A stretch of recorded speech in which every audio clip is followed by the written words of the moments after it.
Bonjour, bienvenue pour cette nouvelle émission d'Entrons Résilience. Aujourd'hui, je vous propose de baigner dans le sport de haut niveau. Ah, qui beau jeu de mots. En compagnie d'une athlète de haut niveau. Écoutez bien ça, les amis. Médaille d'or au championnat du monde universitaire dans l'épreuve du relais 4 fois 100 mètres. Nage libre. Sarah Fournier, bonjour. Bonjour. Mademoiselle, madame, je ne sais pas comment il faut t'appeler. Madame, ça va aller. Parce qu'elle a 21 ans, c'est ça, oui. Au moment où on enregistre.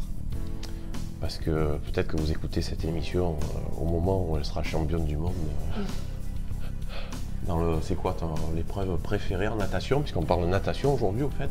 50 livres, c'est pas mal mon épreuve. 50 préférée. livres? Oui, 50 Ok. livres. Par contre, vous connaissez le principe de l'émission.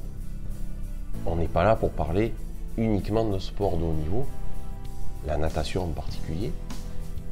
On est là pour parler aussi d'anorexie. C'est quelque chose qui te parle, ça?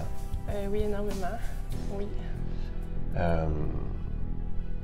La première fois que tu entends parler de ça, ou la première fois que tu as des signaux, je dirais, où tu te rends compte ou pas, en fait, que quelque chose ne va pas bien à ce niveau-là, tu as quel âge?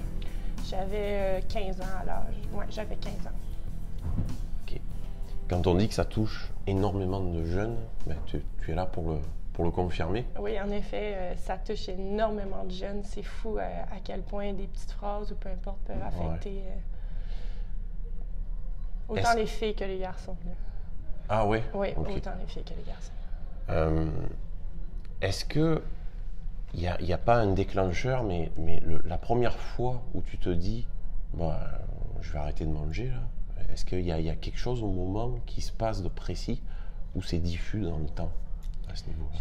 Je te dirais que c'est assez diffus dans le temps. Ça s'installe tellement progressivement qu'au début, tu t'en rends pas compte. Tu dis « Ah, c'est normal », puis tu es tellement rendu loin un jour dans le cycle que tu peux plus t'en sortir. C'est à ce moment-là que tu te rends compte que « Oh, attends, là, il y a quelque chose qui se passe de pas normal, mais je suis trop loin pour m'en aller. C'est rendu une addiction. » Ouais. C'est l'entourage qui t'en fait prendre conscience de ça?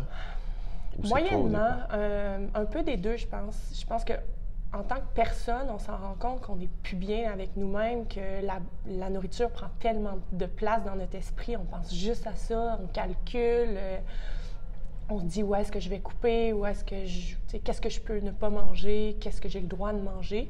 Il y a aussi l'entourage veut pas parce qu'on perd du poids, donc le physique change. Fait que, l'entourage le remarque puis s'inquiète aussi pour nous, mais c'est un sujet qui est quand même tabou. Les gens autour de nous ont de la misère à en parler, à poser les questions. Est-ce que tu souffres d'anorexie? C'est un mot qui est vraiment tabou, je trouve. Ouais. Vous l'aurez compris, à 21 ans, on ne devient pas médaillé d'or en étant plein dans cette, j'allais dire ce fléau, parce qu'on en entend parler de plus en plus. Mais tu nageais déjà avant de souffrir d'anorexie? Oui, je nage depuis que j'ai 5 ans. Je dis que l'anorexie m'a fait grandir, mais a failli me tuer aussi. Elle m'a sauvée, mais elle m'a tuée en même temps. Parce que, veux pas, je m'en servais à la fin pour perdre du poids. Ça va plus vite, tu manges plus, puis en plus, tu t'entraînes 4 heures par jour. C'est énorme pour un corps, là. Ouais, attends un peu. Tu parles de la perte de poids aussi par rapport au sport? Parce qu'on sait qu'il y a certains sports, dont le sport automobile, où le poids est un ennemi. On chasse chaque gramme. Mais est-ce qu'à un moment donné, tu t'es dit, si je maigris, je vais aller plus vite dans l'eau? Même pas. Okay. Non, même pas. C'est juste que je me servais vraiment du sport pour en perdre parce que j'étais dans ce mindset-là. Je voulais juste perdre tout ce que j'avais. Ouais. Ça ne remettait pas en question ta passion pour la natation, puisque tu as commencé à nager à l'âge de 5 ans? Pas du tout. J'ai toujours aimé nager et j'aime encore beaucoup ça. Ouais. Et clairement, le moment où tu plonges, sans faire de jeu de mots, là, c'est à l'âge de 15 ans. On entend souvent dire que dans ce sport qui est très très difficile, très complexe, la natation, les filles notamment, vers ces années-là, il y a comme une progression qui est moins grande parce que le corps se transforme, etc. Toi, tu es en plein là-dedans, à ce moment-là. Est-ce que Est-ce que tes performances arrêtaient d'évoluer à ce moment-là? Pas du tout. En fait, j'avais été sélectionnée sur l'équipe nationale junior de développement. En fait, ça allait vraiment bien aux côtés de la natation. Là, tout allait bien. Puis, à cause de l'anorexie qui est embarquée dans ma vie, ça a tout fait dégringoler. Ça a été difficile aussi à ce niveau-là, mentalement, de tout perdre, là, parce que je commençais à gagner là, au niveau de la performance. Malgré cette passion pour la natation et le sport de haut niveau, puisque je suppose que à 15 ans, tu rêvais déjà d'être médaillé d'or. Hein. Ah, c'est champion, hein. On ne le refait pas. Malgré ça, tu continues à arrêter de manger, en fait. Oui. Oui, parce qu'il y a un mal-être qui est tellement profond que ça prend la place sur tout. Sur autant la famille, le sport, tu t'isoles énormément quand tu es là-dedans.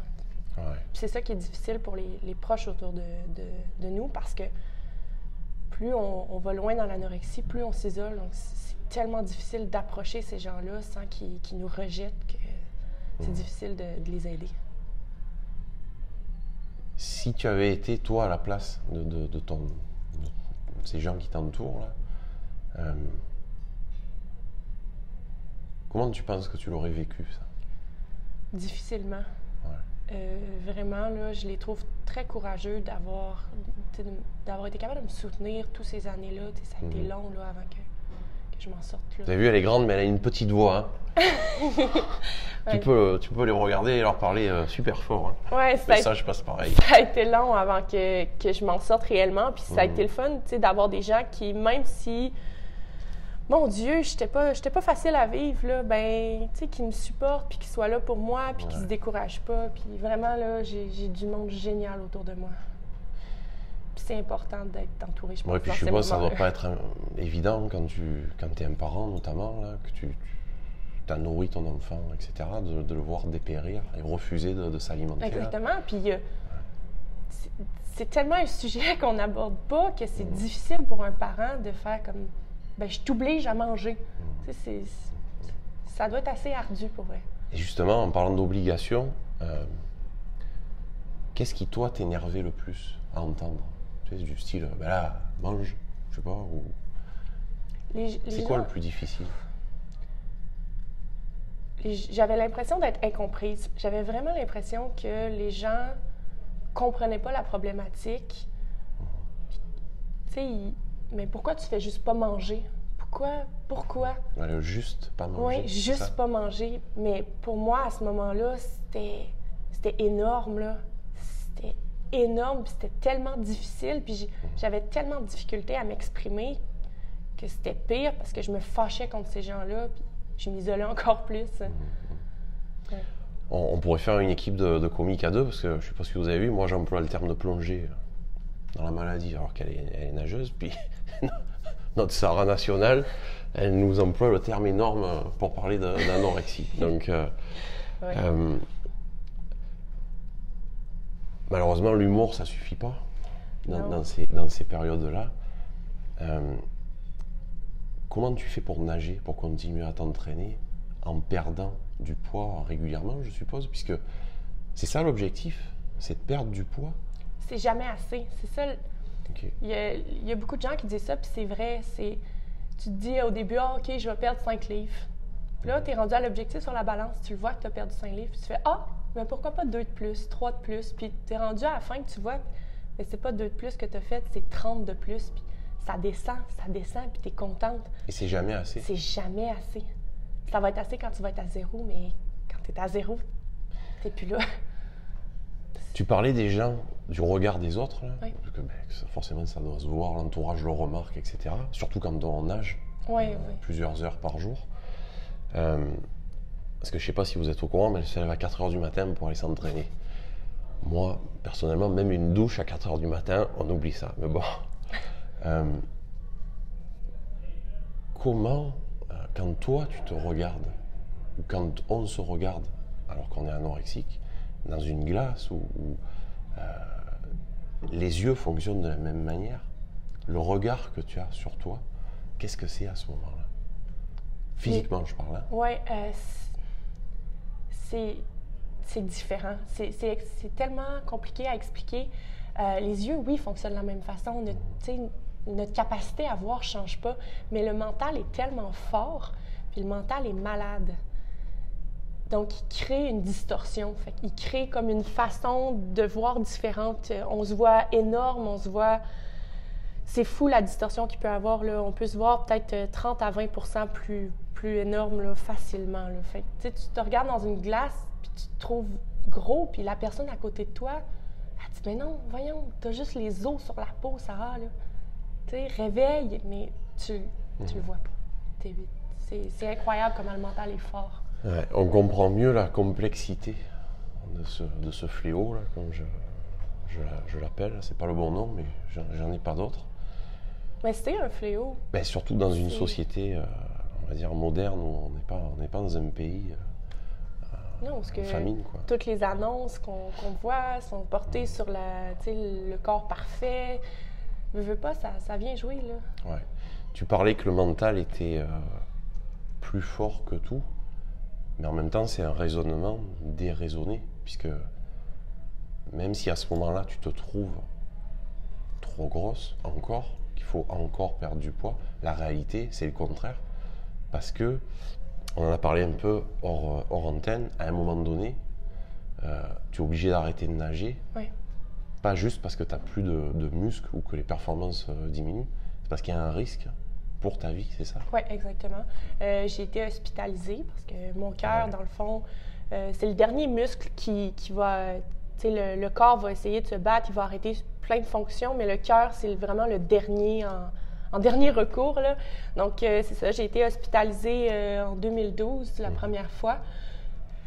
Ça a duré peut-être 1 mois au complet là, à l'hôpital, à essayer de me faire manger, de reprendre du poids pour que le cœur batte plus vite, pour que le cœur soit moins affecté, puis que je sois capable de reprendre une vie normale. Ils font comment pour te faire manger, entre guillemets, si tu refuses? Si je refuse, ben, c'est le gavage, c'est plate à dire, là, c'est par les voies nasales. Fait qu'ils descendent des tuyaux, puis ils te gavent. Mais tu comprends assez vite que c'est vraiment pas agréable. Fait que, habituellement, les gens acceptent assez. Après 2-3 jours, là, OK, je vais manger. Quand tu dis les gens, ça veut dire qu'au cours de tes hospitalisations, est-ce qu'il y avait un service, tu as rencontré d'autres anorexiques? Oui, bien en fait, moi, j'étais sur un département de jeunes, dans le fond, parce que j'étais encore en bas de 18 ans. Mais oui, j'ai rencontré plusieurs autres anorexiques là, qui vivaient la même problématique que moi. Aussi jeune que toi ou c'est un peu... Ça dépendait. Bien, c'est sûr, c'était en bas de 18 ans, moi, parce que j'étais dans le système pédiatrique. Là. Mais oui, aussi jeune ou plus jeune, un petit peu plus vieux, il y en a tous les âges. Puis je pense que il n'y a pas d'âge pour ça. Il n'y a vraiment pas d'âge. La vision de la mode dont tu parlais un petit peu tout à l'heure, là, notamment, là, pour être sur un catalogue, il faut avoir un certain physique. Quand on a 15 ans, c'est quelque chose qui a joué beaucoup, toi? Ou tu étais plus dans le sport, moins dans la mode? Enfin... J'ai jamais été vraiment dans la mode, mais le sport était tellement important pour moi. Puis, c'est sûr, ça dépend des personnalités. Là. On le voit, il y a des gens qui sont plus susceptibles de tomber dans cet engrenage-là au niveau de du perfectionnisme ou des petits tocs. Ou, on le voit là, qu'il y en a qui sont un petit peu plus. Donc, si on cherche une cause ou des causes,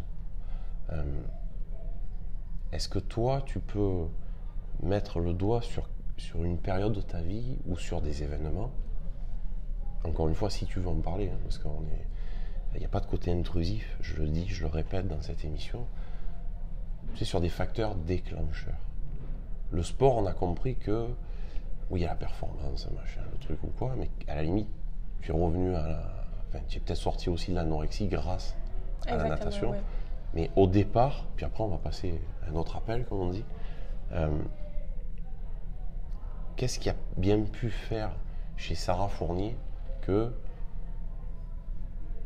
tu tombes là-dedans, quoi, à un moment donné, ou que ça facilite le fait que ça devienne très fragile, voire friable? Il n'y a pas de manuel d'emploi, il n'y a pas de liste de choses qui peuvent arriver, puis tu vas être dans celle-là. C'est chaque personne qui va vivre quelque chose, pour elle, ça va la marquer, puis des fois, ça peut mener à l'anorexie comme façon de... Oui, mais c'est pour ça. Là, on est vraiment dans la petite partie personnelle à Sarah Fournier, parce que il y a probablement des gens qui souffrent de troubles alimentaires qui nous écoutent aujourd'hui. Jamais on dira on devient anorexique pour telle raison. Non, c'est ça, puis Voilà. toutes les raisons sont bonnes. Ouais. Tu sais, ça appartient à chacun. Moi, bonne, dans mon... mauvaise. bonne, on s'entend, mais ça appartient à chacun, Ouais. ce qu'il vit, puis c'est quoi le bagage qu'il apporte. Tu sais, c'est tellement différent d'une personne à l'autre, là. Toi, est-ce que tu as des Oui, faits ça a été marquants? long avant que je le réalise. C'est vraiment bizarre, là, mais c'est comme si mon cerveau avait un peu bloqué cet événement-là. Je me suis fait abuser sexuellement quand j'étais jeune, à l'âge de 15 ans aussi, en fait. Puis, Ouais, d'accord, c'est ouais, vraiment exactement, proche, c'est ça. Puis à partir de ce moment-là, quelques mois plus tard, là, sans plus, ça a commencé à dégringoler. C'est à ce moment-là que j'ai commencé à être un petit peu moins bien dans ma peau. Ok. Veux pas, ça laisse quand même assez de séquelles. Là. C'est des événements assez importants, mais ça n'a pas besoin d'être aussi gros que ça, c'est ça. Des fois, c'est juste un petit événement qui... Oui, puis 15 ans, c'est jeune. Oui, c'est certainement pas un hasard si le... Non, c'est ça, mais ça a Ça se été déclenche, je long sais. avant que je fasse le lien. C'est ça qui est incroyable dans ton témoignage, c'est que tu viens de dire il y a quelques instants, là, parce que j'ai une voix de castor aujourd'hui, mais j'essaie d'écouter quand même. Je m'excuse auprès de vous à propos de cette voix-là, que tu avais mis du temps à la réaliser. C'est-à-dire c'est quelque chose que tu as occulté complètement au moment de l'abus et les mois, les années suivantes. Oui, c'est comme si mon cerveau avait un peu bloqué ces événements-là. Ils avaient été tellement douloureux, traumatisants, que on les bloquait, puis on faisait pas lien entre l'anorexie puis l'abus sexuel. Ça a été juste l'année passée que j'étais capable de le dire aux gens, donc environ 4 à 5 ans plus tard de l'événement. Même auprès du corps médical, les Jamais thérapeutes ça a qui été dit. Jamais. Ah ouais. En fait, j'avais pas le lien. Vraiment pas, là. Quand je vous dis que le mental est fort, là, c'est vraiment fou à quel point il Ok. peut jouer là-dessus. Si on comprend bien, ça veut dire que tu n'avais pas l'intention de le cacher ou de Non. mentir. C'est sûr que je n'étais pas bien avec ça. Tu sais, Ouais. c'est pas quelque chose que tu es heureuse, puis j'avais honte. J'avais vraiment honte de moi. C'est un des sentiments qu'une personne qui est abusée sexuellement a souvent chez elle, un sentiment de honte, mais tu sais, c'était même pas une question de le cacher ou de mentir, c'était vraiment parce que j'avais bloqué cet événement-là. Mais on dirait que bien souvent, la honte n'est pas du bon côté. Non, Au niveau des malheureusement. victimes. Ok, là on comprend mieux, mais encore une fois, là on est dans ton cas à toi, là, puis on sait très bien qu'il y a d'autres cas d'anorexie, Ouais, oui, puis puis- c'est pas forcément lié à un abus, Pas du tout. mais ça renvoie beaucoup la mauvaise image de soi, par contre, de ce qu'on entend. Puis ça a l'air d'être très compliqué parce que il n'y a pas de pilule miracle, hein, ni de traitement miracle. Malheureusement, non. C'est Mais il y a du de l'aide. travail acharné à vouloir s'en sortir.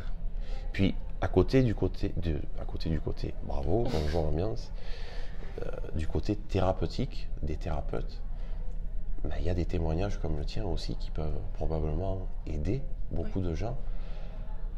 Pour le temps qui nous reste, là, qu'est-ce que c'est ton message, toi, maintenant en tant que sportif, puisque tu es revenu aux affaires, comme on dit? Ouais. Depuis combien d'années tu recommences à nager? Ça m'a pris un Plein an et pot, demi hein. à m'en sortir, tu sais, de l'hôpital et au niveau physique. Après, j'ai Ouais. recommencé tout de suite. C'était mon but, là, de recommencer le plus rapidement possible dès que mon corps me le permettait puis que les médecins disaient « OK, vas-y ». On a recommencé à nager tranquillement, pas vite. On s'entend, là, on faisait pas des entraînements complets les premières fois. Mais ça a été ma motivation de revenir. C'est ça qui m'a sauvée parce que j'avais plus envie de rien sauf ça. Fait que ça m'a tuée, mais ça m'a sauvée en même temps, la piscine. Ouais. T'as plongé pour remonter à la surface, quoi. Pour mieux Exactement. remonter à la surface. Bon. Ben, on va souhaiter aux prochains athlètes ou je sais pas trop quoi d'éviter de plonger, là, sauf si on est dans la discipline propre du plongeon, là. C'est pas son Exactement. cas. Mais au-delà maintenant de ton statut d'athlète de haut niveau et tes performances actuelles et puis puis on sait que ça va continuer, il va falloir la soutenir. Tu vois ça comment, de te servir, de venir livrer ce message aujourd'hui? Est-ce que tu as envie de t'impliquer? C'est rien du tout, on perd l'image, mais ça revient. Ils sont toujours là, c'est magnifique. Est-ce que tu as envie de t'impliquer pour cette cause-là? J'ai vraiment envie. Je connais des jeunes filles que je connais qui sont là-dedans en ce moment, puis ça me tient tellement à cœur de les aider. T'sais. Je suis passée par là. Je sais ce qu'ils vivent. C'est sûr que c'est chacun, c'est différent à chacun, mais dans l'ensemble, tu sais ce qu'ils vivent, tu sais comment ils se sentent des fois. Tu es tellement incomprise, puis tout seul, puis j'aimerais tellement ça, pouvoir les aider puis les soutenir là-dedans à passer, parce que je le sais que même si c'est difficile puis on voit pas le bout du chemin, il y en a un, puis il y en a de l'espoir, tu sais, qu'on peut se guérir de ça. On guérit pas complètement. On apprend à vivre avec ça, puis ça devient de moins en moins pire. Mais ça va être un combat qui va être toujours là dans notre tête, mais il va être amoindri. Aujourd'hui où on se parle, tu as encore de la difficulté des fois avec ça? Si tu prends un peu de poids pendant les fêtes de fin d'année? Oui, bien disons que je ne suis pas quelqu'un qui prend du poids pendant les fêtes. Je vais plus en perdre parce que vu cette difficulté-là, je vais des fois un peu m'arrêter. Je vais me questionner, est-ce que j'ai vraiment le droit de manger ça? C'est sûr qu'il y a des questions qui reviennent, mais je suis capable de les stopper dans ma tête, me dire, hey, tu as 3 jours de congé, là.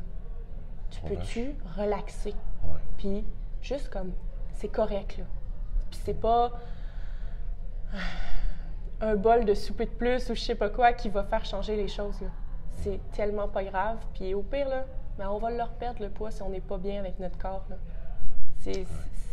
Autant on est capable d'en perdre qu'on est capable d'en gagner, puis ça va d'un bord comme de l'autre. C'est la faculté de lâcher prise. Exactement. Un petit vraiment. peu là-dessus, puis de profiter des plaisirs de la vie, puisque manger, ça en fait plaisir. Ça oui, en fait vraiment. partie. Mais qui dit lâcher prise dit que dans les phases sombres, il y a énormément de contrôle, alors.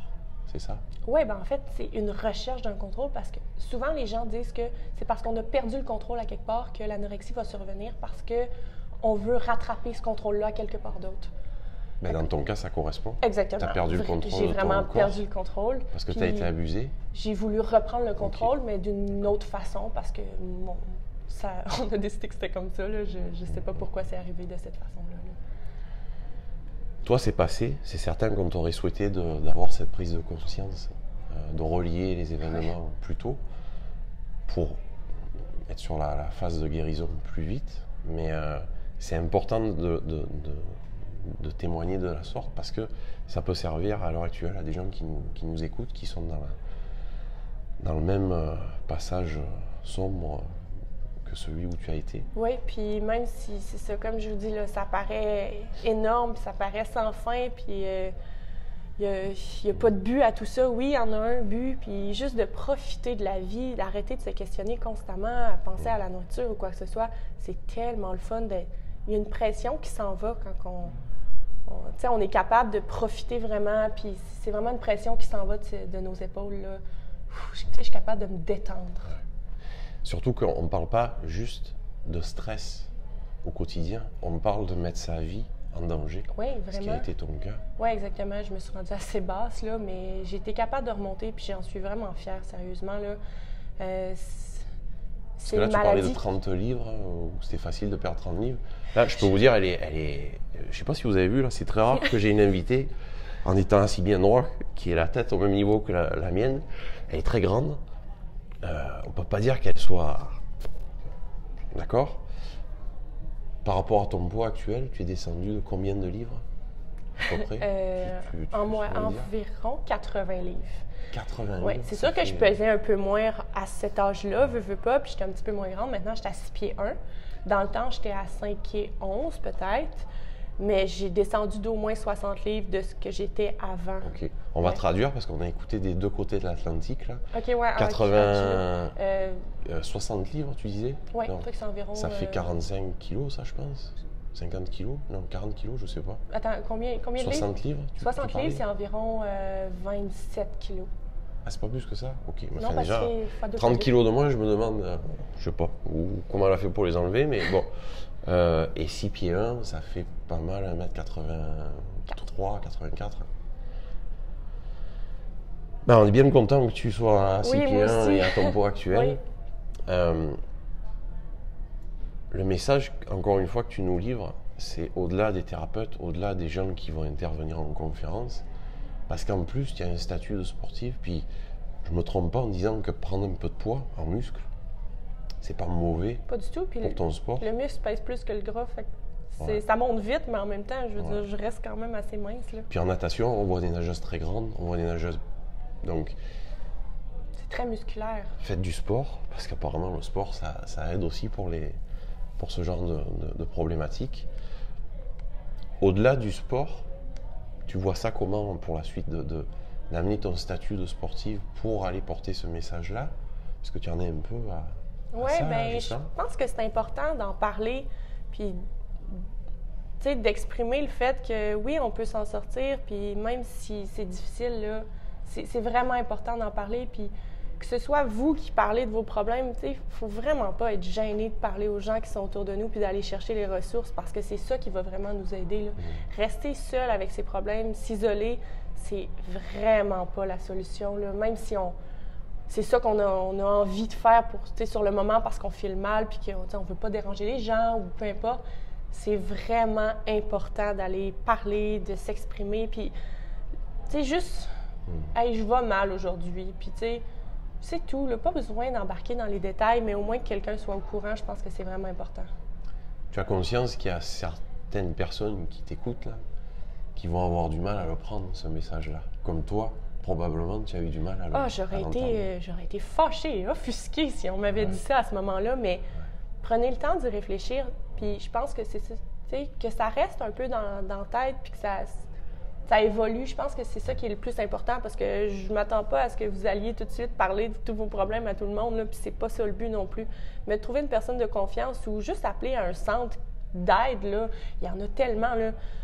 Juste parler pour parler des fois, là, juste se lâcher lousse, là, lâcher prise, là, vraiment, là, ça peut tellement faire du bien. Là, puis... On mettra des liens en dessous de l'émission au niveau des centres. Je ne sais pas ce que vous en pensez, mais moi j'entends une belle crédibilité dans ce que tu dis parce que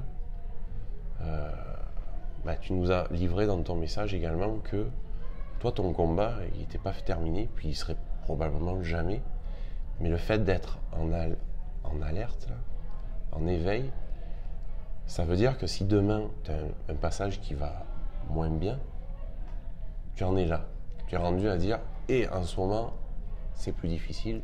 Oui. En fait, c'est que je suis capable de m'exprimer maintenant, puis je suis capable de savoir. Tu sais, j'ai les outils dans mon coffre pour faire, attends là. Là, je ressens encore, certains malaises par rapport à la nourriture ou par rapport à quoi que ce soit d'autre. Je suis capable d'aller vers les gens, je suis capable de parler, puis je suis capable, avec les outils que j'ai appris avec la thérapie, puis mes millions de thérapeutes qui m'ont aidé à faire, attends une minute là, est-ce que c'est vraiment ce que tu vois, est-ce que c'est vraiment ce que tu penses ou c'est lié à l'anorexie encore qui revient là? Fait que je suis vraiment capable de prendre un peu, je dirais, du recul par rapport à la situation. C'est ça qui vient avec le temps, je pense. Avenir sportif, c'est quoi la prochaine étape? C'est sûr, à chaque année, on a des championnats internationaux qu'on peut participer selon si on se classe ou non. Fait que cette année, c'est à Tokyo, les Pan-Pacifiques. Fait que, on travaille fort là-dessus pour pouvoir y participer. Oui. C'est pour ça que tu te lèves à pas d'heure pour aller t'entraîner? Exactement. Merveilleux. Ça s'appelle la passion, les amis.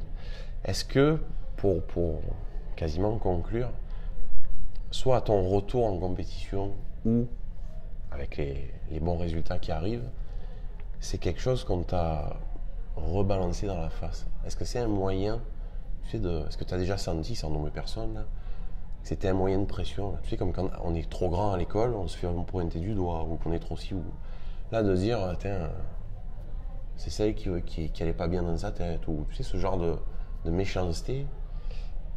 Est-ce que tu dirais qu'au jour d'aujourd'hui, c'est quelque chose qui t'a servi personnellement, cette phase-là de difficulté, ou c'est encore une difficulté, même dans ton milieu, parce que on a tendance à te revenir avec ça, quoi? Oui.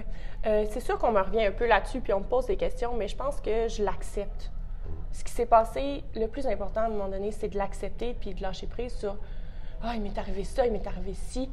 Je l'accepte, puis je suis fière de pouvoir dire que je m'en suis sortie. je suis bien en ce moment dans ma peau, puis je suis capable de fonctionner normalement. Puis les gens peuvent penser ce qu'ils veulent, mais ils sont pas passés parce que je suis passée, puis ils peuvent pas nécessairement comprendre. Tu peux comprendre, mais pas à 100%. Puis je pense que ça crée une force mentale de passer par là, puis de pouvoir s'en sortir que les gens n'ont pas beaucoup nécessairement. Sarah, merci beaucoup. Ça me fait plaisir. On arrive déjà là, à la fin de l'émission. On sait que le haut niveau, ça prend un mental d'acier. Il y a des hauts, il y a des bas. Puis apparemment, les bas, ça peut amener vers les hauts. Puis on te souhaite d'aller au sommet, une étoile après l'autre. Oui. Merci beaucoup. Ça me fait plaisir. Merci à tout le monde d'avoir écouté. Salut les amis, faites du sport, allez nager. Et soutenez Sarah. On en reparlera probablement dans une prochaine émission. Plus sur la technique et sur ses objectifs. À bientôt. Bye bye.